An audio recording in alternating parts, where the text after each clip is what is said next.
1, 2, 3, there's the lead-in. We don't take time to show them how to take this next major step of getting to the outside. And that's the place, I think, where demonstration starts to become vital. You know, it's somewhere we also ended up making a rule for ourselves that it was not a good idea to demo with dancers, experienced dancers, that it was more like they were showing off. But if you really can bring in a group of angels and show that, look, you're going to work when you're here, and besides that, I'm not going to particularly let you dance with all these people because I don't want you out there ruining their response time, but I do want you here to be able to show how we're going to do things. But it's going to be very slow and demonstration-oriented, so I can show you how we're going to get to the very next step, how we're going to end up making a line, to show what a line of forward looks like, what it feels like, what it looks like when it's supposed to be looking good. And then I can help the dancers make that next major step. It's really a big step. You know, for many of you, the first day of square dancing was a long, long time ago. And we forget what that was like for us. I don't know about any of you. There were 6 squares in my very first lesson group. I mean, my lesson group is a dancer. There are 2 of us left.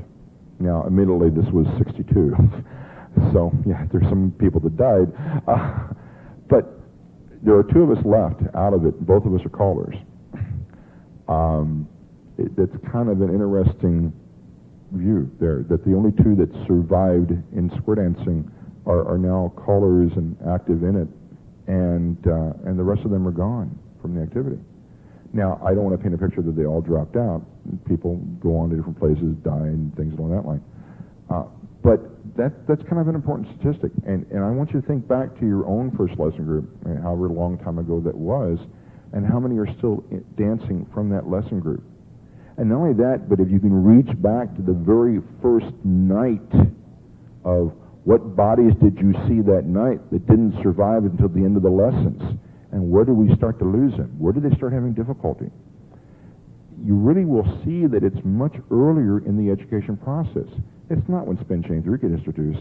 It's when Star 3 gets introduced. It's when Bend the Line gets introduced.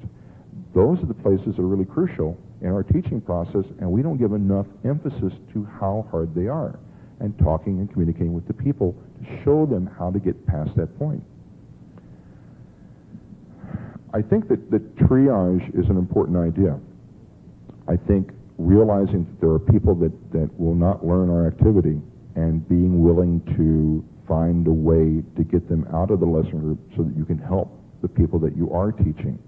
It's one thing we don't do enough of, and I think one reason we lose people sometimes is that we lose them out of the other way. That it's not that they don't understand, they just find themselves bored by this activity because they're not challenged enough. And as a result, we chase them into bowling and VCRs and other things that they find more demanding. Whatever the course, we evidently are not having the same dancer response to our activity that we once had as far as recruitment goes. Recruitment's another separate ballgame. But the people that we do get in the door, we need to treat as we do with all the things in our environment nowadays. We know that we have limited resources. We know that we need to recycle. We know that we need to make sure that we don't waste things. Well, the ultimate dancer resource are dancers, are the people that we actually get in the door for lessons. And they're the ones that we need to find a way to maximize, make sure we don't waste them. And that sounds like the complete cross purposes with triage, but that's how we help conserve the valuable resource. That's how we help keep the majority of them, because we make the decision somewhere along the line that those people can't learn, so we can help the people that can learn.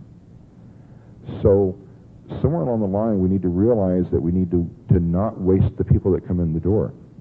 The one thing I wanted to make a reference to that we did real quick, we unfortunately have gotten, what got popular in the last couple of years was when people break down, we show them to get into lines. That's not always the best formation to get into. And in fact, in many choreographies, They're not linear oriented at all. If yours is, that's a good thing to show them to get into.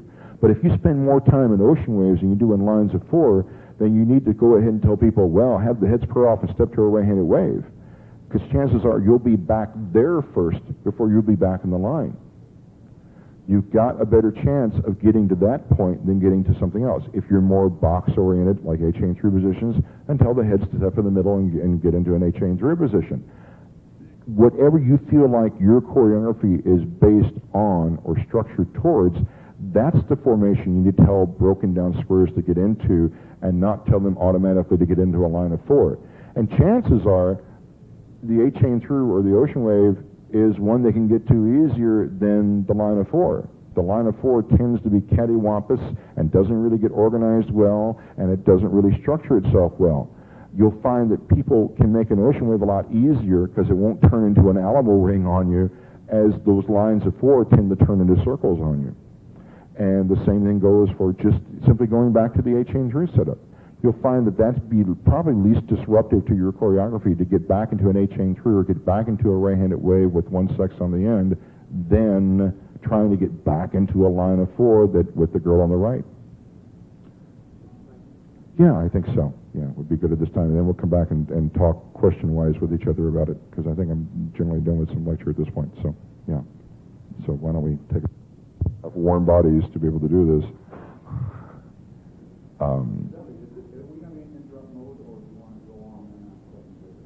No, I think what we're going to do is be in interrupt mode, but I want to do 2 things first, and it's going to involve the square. Okay? Hi there. Actually, well, if we can get everybody back, I think we're, because the person that brought this question up is not here in the room. Yeah, okay, well, let's go ahead and do the question right now, and then we'll, when everybody gets back in, we'll go for it. Yeah. You mentioned about manual definitions ahead of time. Yeah. Somebody else I listened to one time, he really went the other way and said he didn't want the manual ahead of time. He said he didn't want people to read the definitions and get a fixed idea in their mind, the wrong idea in their mind, and read it. That was my theory initially. I did that very method. I would give out the handout sheets at that dance, and that in the course of doing the dance, then I would do the first teach, and I would be the one that introduced the idea to them as opposed to the written word. And there, I think that goes back to we're very successful auditory learning people. Callers tend to be all of that style, and we don't understand people that learn by reading. We're all very successful people that learn to square dance from the guy that gave it to us over the microphone and know their style. We don't understand people that learn well by reading it, that function better that way, because whatever their hearing problem is or whatever their style approach is, they tend not to learn well that way. They learn well by the written word, and what we do audibly reinforces. And many people need that exposure. Now, what's interesting is that we're looking at it from the viewpoint of being an auditory type learner, and we think that they'll see that written word and confuse themselves. Auditory type learners are probably not even going to be looking at the sheet, and if they do, it won't absorb it all. And so we're not going to interfere with them at all. The tactile types we're not going to interfere with at all. And the ones that learn visual process are the ones that we're going to help the most. And when I became convinced of that, I went to that route, and I've had more success. Not only that, but I found that I've gotten people that are really dependent. I've had times, particularly when I've changed lesson group approaches and teaching orders and so forth, so that all of my information is not coming out the same way, so I can't use the same workshop sheets I had the year before. So I've got to come up with new ones, and sometimes we get behind deadline-wise, and I don't have the handout there for that week. You see people get real hyper. So I think that works out as a very viable alternative. And I think we can't put us too much in being the ultimate responsible party. People can learn a variety of different ways. There are too many people that have been successful in learning by themselves to think that we're the crucial key character that has to be there. And so I think having the written word and letting somebody be able to reflect upon it at home on their own time, people learn better at different times of the day. In the course of seeing people perform at weekends, I've seen people that have been horrible dancers at night sessions. They're not night people. They function very well early in the morning when their energy levels are up, and they function well then. I see them do beautifully at workshops and do horribly at the dance later on the evening. And it's because they're not night people, they're day people. And so we got all kinds of different factors, and that's why it's hard just to separate everything out independently of your environment. You can't hear well in the hall, that's a problem. If the lighting is not good in the hall or very inducive to learning, it's a problem. The floor's slick, the floor's cruddy and hard to dance on. That's a problem in the course of the dance. You know, I've seen times where, you know, I'm going, boy, these people can't dance really well at all and doing this, and then suddenly it dawns on me that they're slipping and sliding all over the place. And so they're tentative when they move on to the next call. They lose the flow from the call before because they're trying not to fall. And so you give them all this positive body flow and so forth to do the next call, but they got to stop before they lose their own footing. You can't remove yourself from the environment. So I think that handing the handout ahead of time, I don't understand, but I do it, and I see positive results. So I guess that's the best way to look at it. Yes, ma'am. Yeah. Your wife is first.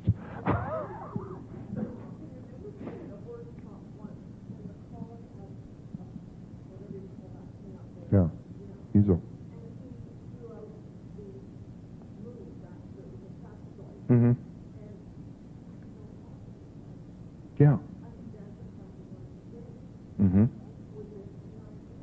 Oh yeah, I anything. I mean, I do demos at C3. I'll bring up there's a particular concept that involves showing a relationship between you and the guy next to you, but it's not a permanent bond. When you work as couples, you're glued to that person beside you forever. And this particular concept, you move individually, but you're still in contact with each other, like paired skaters.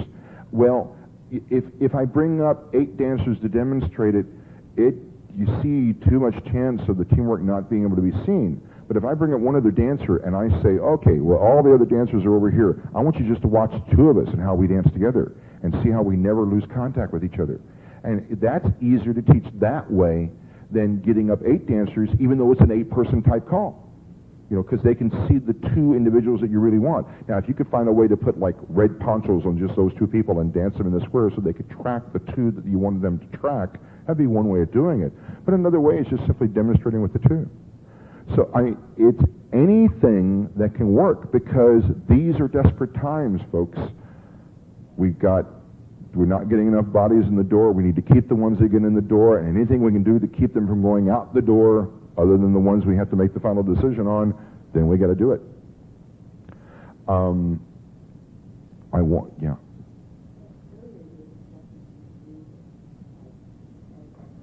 Mm-hmm.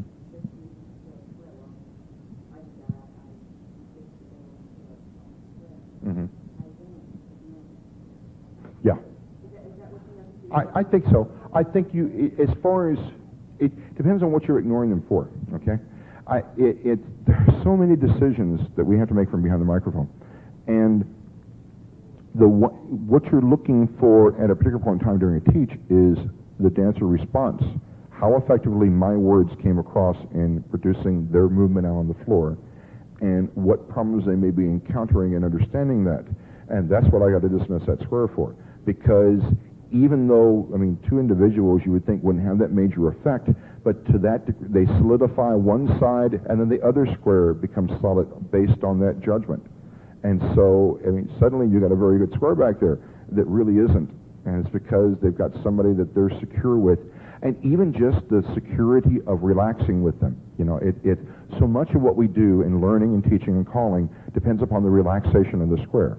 If they have confidence in you, you can get them through a lot of material. If they don't have confidence, watch dancers. For instance, every one of us in the course of having our dances have probably had a new caller come to the dance. We'll put him on for a tip. And the dancers have been doing great to you all evening. We put this guy on for the tip, and they go to hell in the handbasket. They're all over the place. And he's not doing, if anything, he's not doing anything close to what you've been doing in the course of the evening. But it's almost like wild animals that turn on the tamer that is inexperienced, the one that's got the whip and the chair and in control of the situation, they respond well to, and they stay in control. When they become undisciplined and shaky is when they lose confidence in the person behind the microphone, and that's when they go on you. They don't respond well at all. And that is what happens when that new caller gets up there. Well, when we're talking about our beginners on the floor, they don't have a lot of confidence in what they're doing. We got the angel in the square, and suddenly they go, okay, we got an ace in a hole back here. So they have confidence in what they're doing, and the whole overall attitude of the square increases. Well, but that's deceptive. That's temporary. That person's not going to be there for them every single time, every place they go. Somewhere along the line, they got to learn the confidence in themselves. The one thing that I've always found entertaining from the challenge level is watching at a C1 floor or C2 floor is particularly when we're on cards and computers and four couples that are really shaky get in the square together. And it's almost like they get there and realize that there's nobody in this square that's going to help me this tip.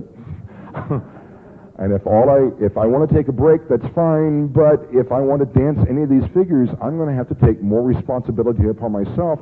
And sometimes squares that you would not have given a prayer to function very well because they finally work together as a team, and they realize that if they don't function for themselves, they're not going to function at all.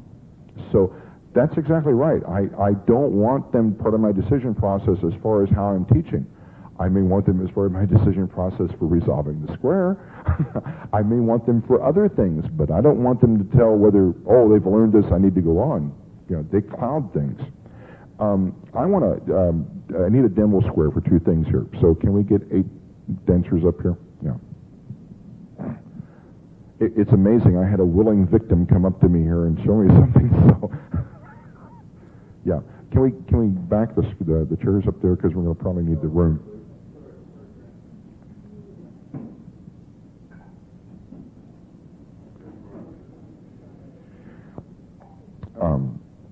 He gave me this sequence that he used for his lesson group. Now, let me read you the sequence. Okay. It said circle left, single file promenade, the girls backtrack, pass partner once, second time you meet, turn partner by the right, corner, element left, right left, grand, swing your partner. I mean, it sounds like a very simple sequence. Get up here. Let me show you something. He told me that his dancers had trouble with the sequence. Okay, so try dancing this. Circle left, drop hands, single file promenade, girls turn out, take the backtrack, pass partner once, second time you meet, turn your partner by the right, all the way around. Second time you meet, there's one problem, turn your partner by the right, all the way around to your corner, element left, yeah, and promenade your partner home. We will figure that you can do the right and left grand in the promenades. Have we noticed any problems? Okay. Right. There was a left shoulder there. But I'll tell you what the first problem was that, No. First problem. Timmy, what was the first problem? He nailed it. Okay?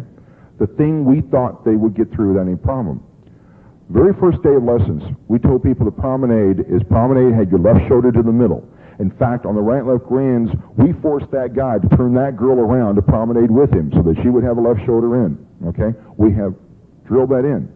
Then we used the word promenade when they had their right shoulder in the middle. They're going the wrong way. And he didn't make any reference about that being the wrong way of the promenade or anything else along that line. We kind of schlepped into it. They kind of went along with it.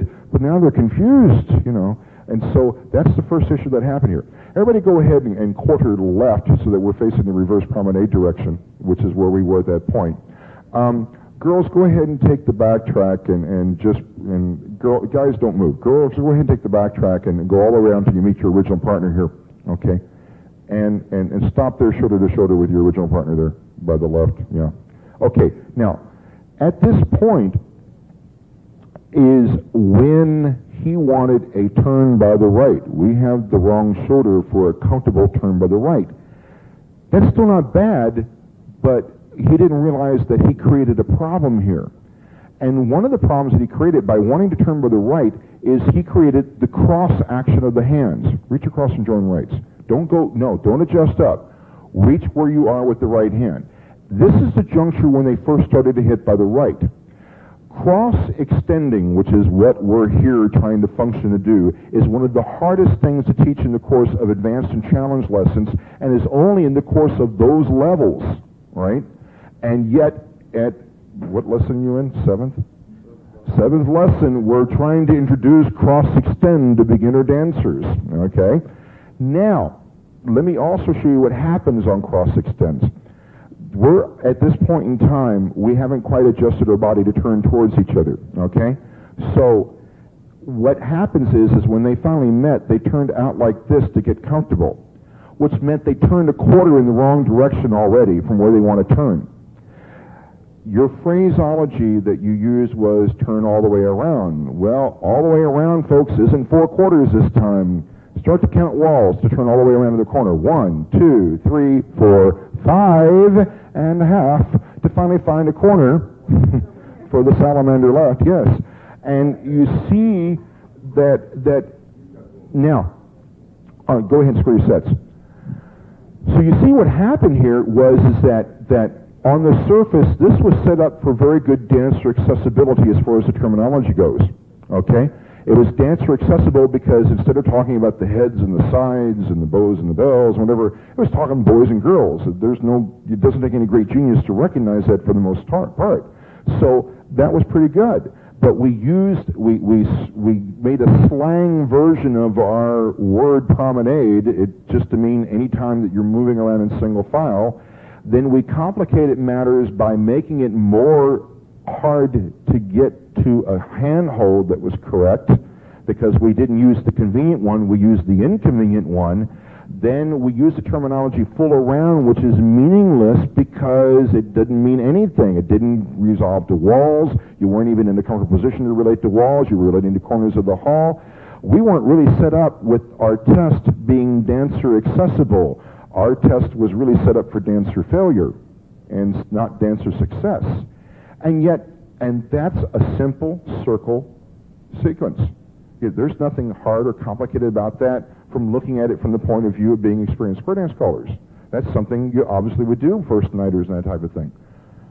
But not here. It was not set up well for dancer success at all. Yeah, Bruce. You pass your partner out on that would be perfect. Yeah, that would help you for, there's any number of ways that could have helped. But the very first thing we got into was the promenade. We didn't tell them it was the reverse. We didn't tell them it was the wrong way. Nothing was given there information-wise to tell them that things were different than what we normally do. There's one other thing, too. There's no place below C2 with a cross arm? Well, no, C1, cross your neighbor. And, yeah, I think so. Yeah. Which goes back to the discussion we had. Crossing hands is really hard. You think, well, that's not really, a problem. It really is. And, when I first became president of the Kentucky Callers Association back in the dark ages, I went through the review notes of all the minutes of the meetings for years and years and years. In '58, Ed Gilmore did a workshop with the Kentucky Callers Association, and he told them that he thought wheel and deal would never go anywhere because it was such a hard thing. And three-quarter cast was also awful because three-quarter cast dancers would never learn. Well, we know that's not true now, but we ought to realize that the reception it got at its inception is possibly what our new beginner dancers' response is going to be at their inception, because they're like those people were in '58 or whenever the call was introduced. Three-quarter turns are really hard, and teaching them to relate to walls, or another method I teach the dancers is that there's no such thing as a three-quarter turn. Everything's a half and a quarter, and you add it together that way. Because anybody can figure out a half. That's the wall behind, and you turn an extra quarter more. Whatever methodology can make it sink in, but that's really hard. Wheel and deal is really hard. Wheel and deal, you have to, hit spread off, please. Start through. Pass through. Now, we got a plain old line of 4 here. Now, we have taught bend the line so we know where the middle of the line is, okay? But wheel and deal is a shape changer. Okay, it's going to take this line that's going this way with the spots and make columns going that way with the spots. Okay, not only that, but we have to make decisions about the construction of the line in a way they'd never thought about before. Before we were couples in a line, now we got to identify a right-hand couple and a left-hand couple, that right-hand couples become leads, left-hand couples become trailers, that we're functioning to the middle of the line. I mean, lots of things are going on here. This is a hard call. And we underestimate it. It's been around forever, and therefore it's got to be easy. It doesn't mean that it's easy. It just means it's been around forever. Everybody square your sets. And Tim, you're up. Tim's going to teach you a call. I'm never going to tell why Tim did something wrong, no.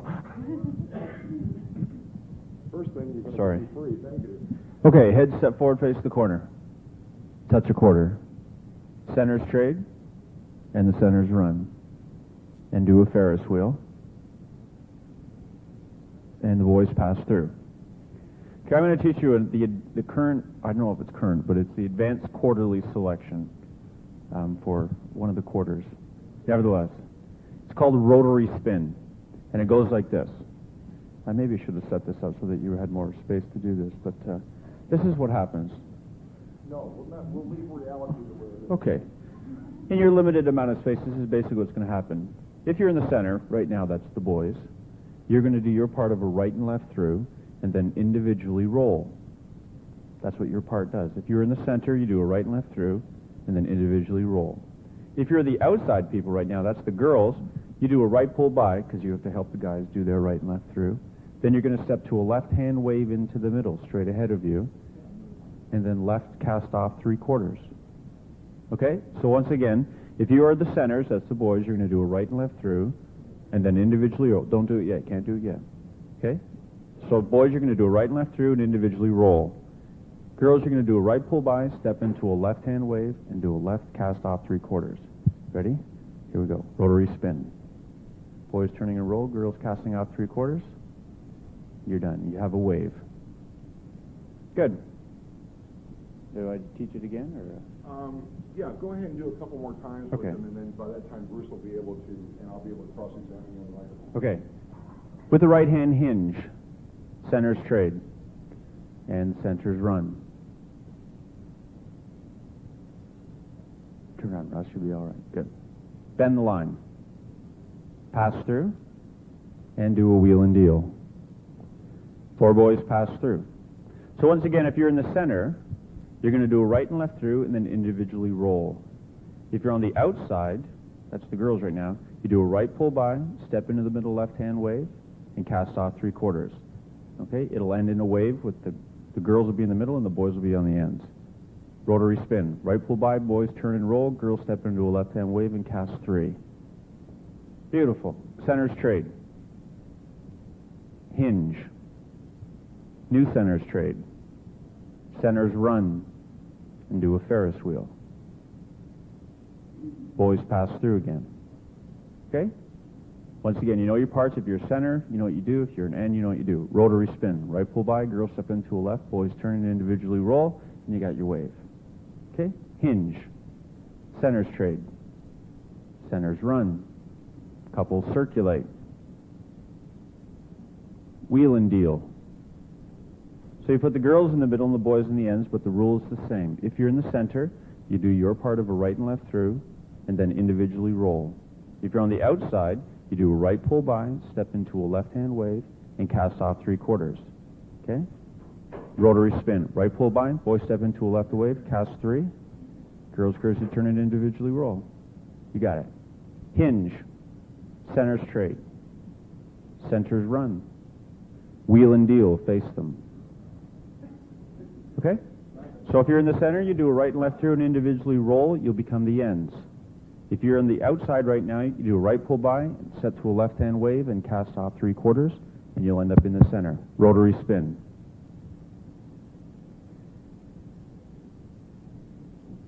Good. Okay, go for it. Okay. Let's go ahead and why don't you go ahead and set it back up where you set it up the first time? First Okay? time? Okay, let's do this. Boys trade. Hinge. Centers trade. Centers run and couples circulate. Do you want the limited space situation again? Well, where they've been dancing has been fine. Just go ahead and do that first. Wheel and deal. Yeah. Okay. Now, Why did you choose to set up this arrangement first? Okay. First Not of that all- I'm not trying to criticize it. I just want you to explain why you did it that way. Only because it's a start. You start with the centers and ends have definite positions, so that's easier to talk about same sex in the center and same sex on the end. Exactly. Dancer accessibility. It means that you got to find a way to be able to talk to them about the parts of the call.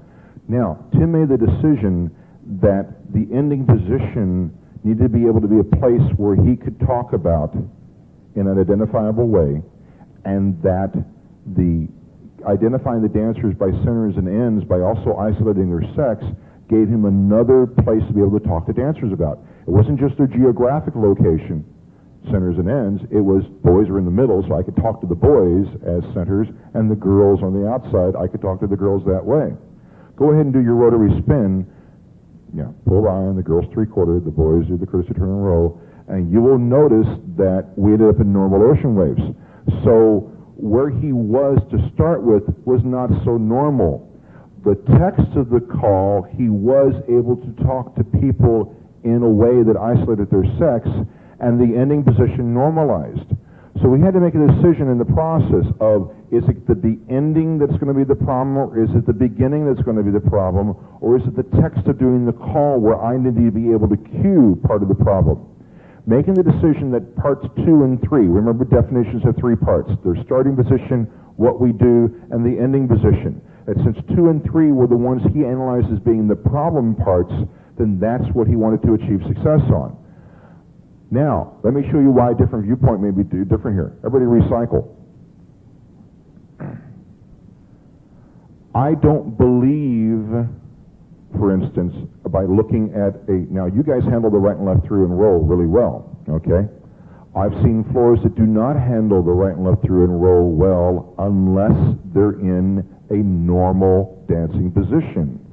So my analysis is that the starting position was the hard part and not the ending position or the text of the call. The text of the call was the hard part for the dancers coming to the outside. So I want to make the outside part as normal as possible. I sacrificed the ending position because where we're going to end up is a same-sex ocean wave with each other, but look where I may gain by analyzing the call. Go ahead and start your rotary spin. Pull by, centers your step to the left-hand wave, cast left 3/4, outside courtesy turn and roll. Now, the thing is that we roll too much there. There you go, good. Now, what happened here is that I made the outside part, which I considered crucial, a more accessible feeling type thing. It's more standardized. You're used to doing that kind of action there as a normal couple. And if I analyze that as being the problem, Tim's more familiar with the area here, so you would be more aware whether right and left through and roll is something that you could get away with dancers you're teaching that to the first time. Okay? That's the decision you have to make for yourself. But there's a different school of thought in approaching it. Now, I didn't consider the ending position to be the crucial place. However, I did end up sandbagging it a little bit because I can talk about the same sex being together in an ocean wave, which means I know my call, which we'll get into in the choreographic analysis section. I know that anytime I do rotary spin from a normal 8 chain through, I'm going to have same-sex ocean waves together. I know the destination before I call it. I'm not depending upon seeing when the dust clears what's out on the floor. Unfortunately, somewhere along we got into this whole thing that in sight calling that you have to see what happens to be able to be a true sight caller. That's not what sight calling is about. That's what crisis orientation is about. And what unfortunately we tend to lose the knowledge of what our calls and choreography do. So I knew that we were going to have the same sex together, so I kind of hedged my bet. I knew that I could help if there was a problem because the same sex had to be together. And so I was independent upon you guys directing it, dancing it entirely correctly. Now, you went through lots of stuff to get to the same-sex situation again, okay? Let's see. You were in a position, everybody do a split circulate. And so we had the boys together, the girls together. That's where we ended up basically on the rotary spin, I think. You had the boys on the outside. No, you had normal ocean waves. Swing through. That's good. Now, but what was the procedure you went through to get to the same-sex situation again? You did a hinge, right? Go ahead and hinge. centers trade, centers run. First time you weren't sure of them and you called Ferris wheel, please, and the boys passed through. Okay, that's 5 calls and that's nice for a sequence, okay? Everybody touch a quarter. Now, girls run right. Tag the line. Boys turn around. Boom, we're there, and 3 calls. Okay. Now, I didn't get that same sexual arrangement. I but, can qualify why I did that. yeah, At the advanced level, because this call I would never use it below advanced, I would say quarter through, centers run and turn. oh, deal. true, But, exactly. I mean, But, it's only... Yeah, at the same time, don't miss the bet on getting as simple as possible to structure where you need to get to the next place for. I mean, if you want to get a certain arrangement of dancers together, go as quickly as possible to it, as opposed to using hinge, trade, run, da-da-da-da. You know, because what happens is that you lose the momentum you got by them doing the call right the first time. They need to come back as soon as possible to the most available position to do it. Now, I wasn't really sure of you guys either, okay? Because I could have, everybody, let's see, everybody touch 3 quarters. 1, 2, 3, yeah.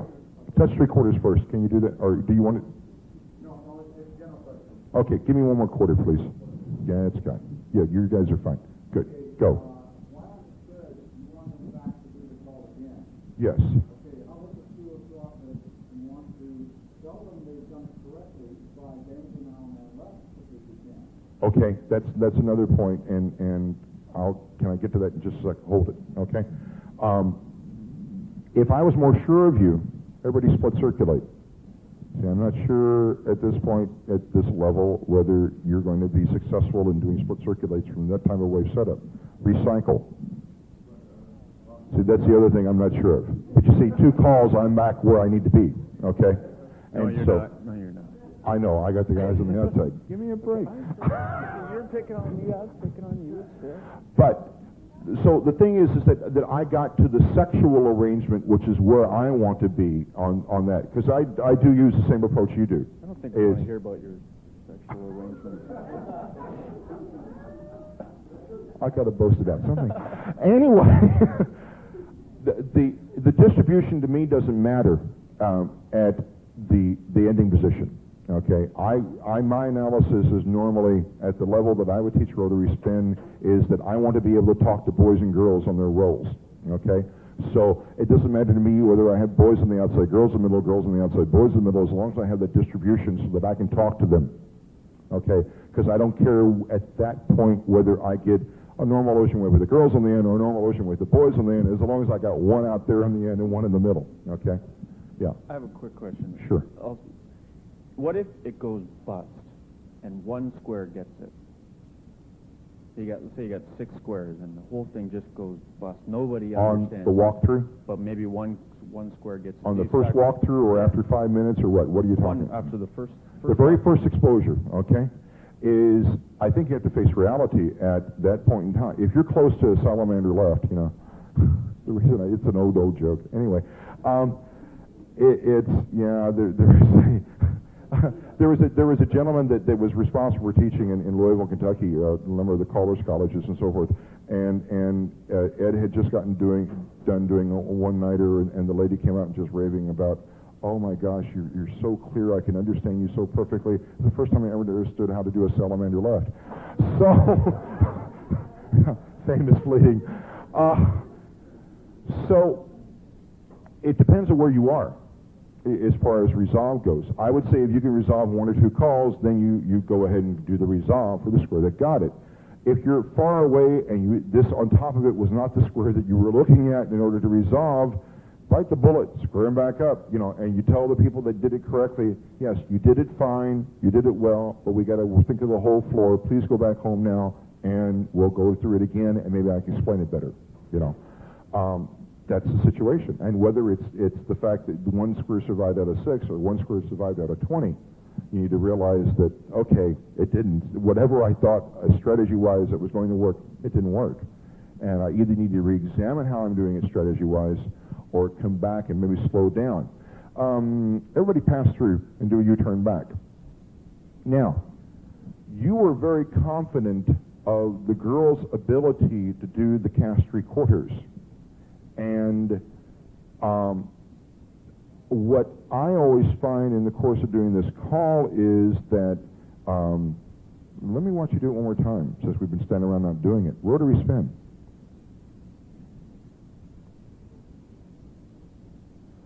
Do you girls feel like you're going more than three-quarters? Yeah.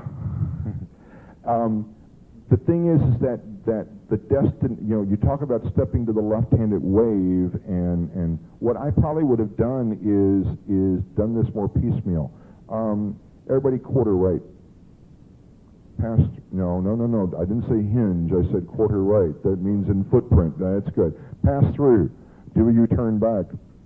I would have probably said, okay, pull by, let's pull by with the right hand. Girl, step to the left-handed wave.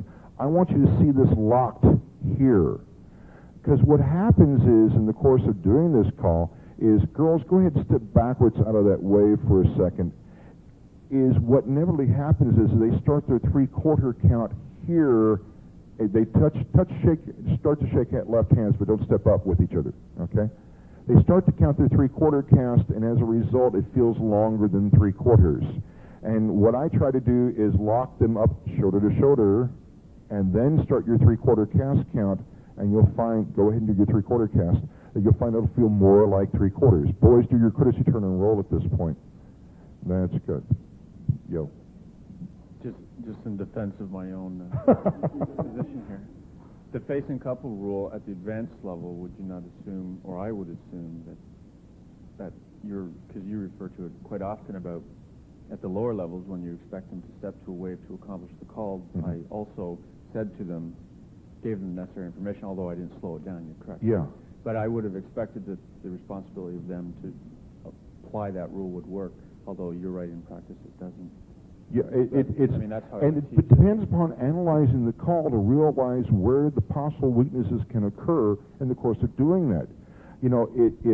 For these folks, that stratagem worked great, and they had no problem doing it. In fact, I expected to see the problem there, and it didn't occur at all. Yet, at the same time, that the people that may have the problem and go down the tubes, or the five squares that had the problem the first time through on it, it may have been just because of that. Which means that when you square everybody else back up again, you have to go back and approach the problem differently if that's where it fell down. Or if it fell down like I was suspicious of on the courtesy turn and roll. That's the possible places where we could end up having problems. Everybody recycle. Good. Do a right and left through, because I saw it out here initially. Do a rotary spin.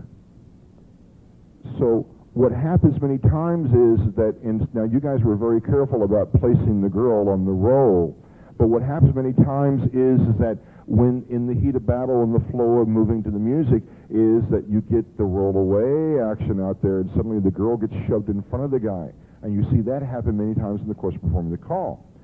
So those are the possible places where the call could fall down on you. There's 4 or 5 trouble spots in this call, which automatically shows you why it's not on the mainstream level.